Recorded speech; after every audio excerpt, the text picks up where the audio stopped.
One of the main questions I've been getting is how do you value players who are wide receiver 2s on their own team when it comes to fantasy football?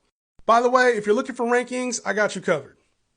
After finishing as the wide receiver 13 and wide receiver 8 in back-to-back years, Jaylen Waddle finishes the wide receiver 34 last year after dealing with some injuries. He wasn't bad last year. It was just he didn't have those explosive games that we're used to seeing him out of this offense. I mean, we had a lot of double-digit performances, but he was just more wide receiver 3 worthy.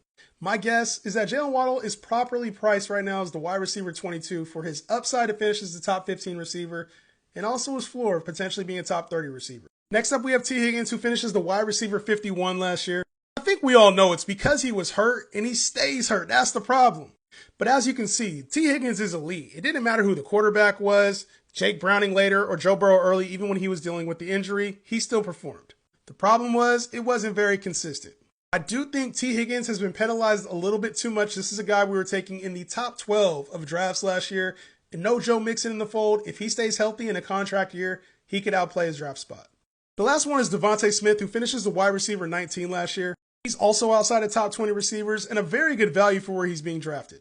The major problem with Smith is that he's in an offense with A.J. Brown and now Saquon Barkley's there. But the good thing is that Kellen Moore is now the offensive coordinator. This should provide for a little bit more opportunities downfield. I think Devonte Smith will be a value where he's being drafted at.